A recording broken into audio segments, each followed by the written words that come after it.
Aí, Paulo, eu queria falar de uma ação que muito me orgulhou fazer. Eu fiz pelo Detran, enquanto servidor do Detran, para quem não sabe, né? Eu fui servidor do Detran de janeiro de 2013 a janeiro de 2023. Foi cravado 10 anos no Detran, até que eu pedi exoneração, me mudei, vim aqui para Florianópolis, depois de um ano e pouquinho.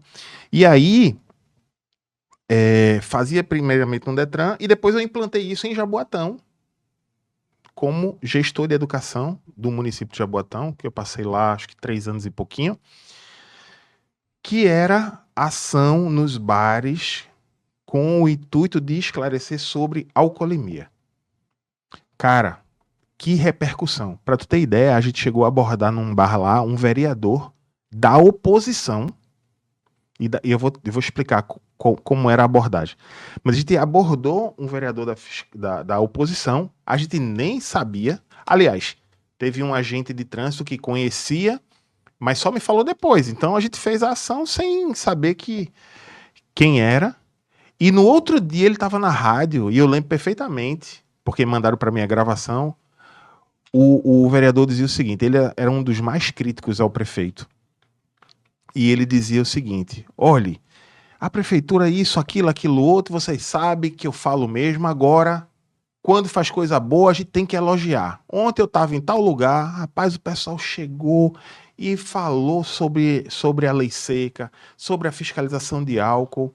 Parabéns à gestão por essa medida. Continuo sendo contrário à maioria das coisas que acontecem, mas isso aí tem que ser elogiado.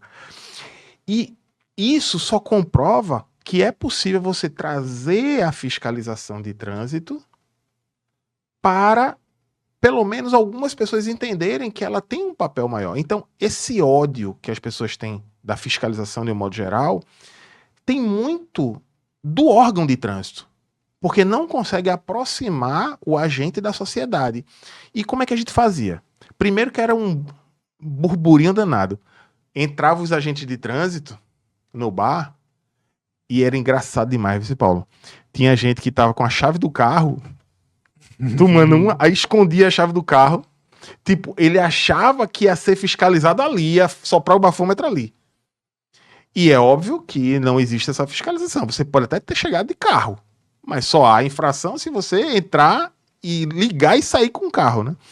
E aí, qual era o nosso papel? Primeiro que a gente conseguiu, com muito esforço, o secretário fazia um esforço enorme.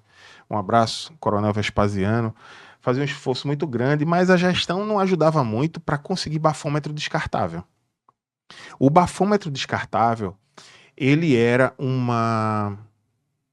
como se fosse assim um petisco para captar a atenção das pessoas.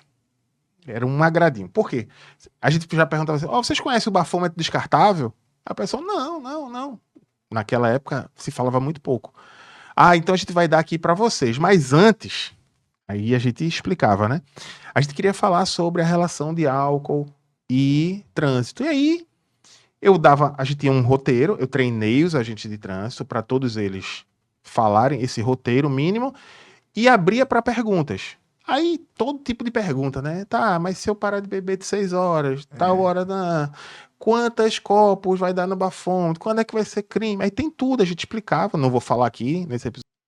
E aí, cara, era maravilhoso. Qual era o primeiro impacto que as pessoas tinham? Era ver os agentes de trânsito chegando. Depois, ele conversa. Porque quando tá aquele cara ali, parado no poste, muitas vezes, tentando pegar uma sombrinha, aí a sociedade diz logo: tá escondido. Né? Tá escondido. E só vê, pra ali, tá ali, só pronto pra dar o bote. E de repente ele tá conversando com o cara. Cria ali uma relação, no mínimo, de respeito. E o que é que o órgão de trânsito faz? Mostra para as pessoas: a gente não só tá na rua para fiscalizar, não. A gente tá aqui para esclarecer, para conversar, para tirar sua dúvida. O teu imposto, ele volta não só como fiscalização, mas volta também com educação, com esclarecimento. Então, eu defendo de verdade, toda vez que eu faço mentoria para gestores de trânsito, eu digo, olha, o, o teu setor, seja coordenação, supervisão, coordenadoria, gerência, não importa, de educação, ele tem que trabalhar forte, para mostrar, a fiscalização continua fazendo o papel dela. A educação faz o papel complementar da fiscalização, porque a educação faz parte do processo de fiscalização também.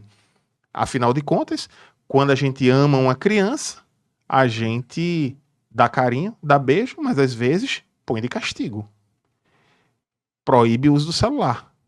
Então é importante entender que educação e fiscalização, ou seja, amor, carinho, educação, esclarecimento e punição, andam juntas. E aí, isso fez, bicho, um sucesso maravilhoso nessa aproximação da sociedade. Aí no final a gente dava o bafômetro descartável, esclarecendo que ele não era utilizado para a fiscalização em si, né? Porque ele não mostra a concentração de álcool que você expeliu ali dos pulmões, mas sim somente se há ou não incidência de álcool. E para que ele serve? Não é para fiscalização, é para você ter em casa, porque muitas vezes a pessoa bebeu, acha que dormiu, acordou, tá bom. Pô, não tá, depende, não tá não, depende.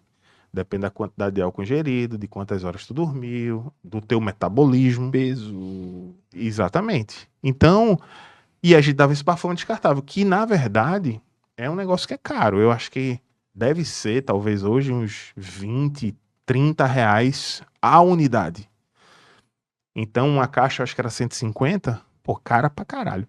E aí, numa mesa que tem 8 pessoas, pô, se for 30 reais, é 240 numa mesa.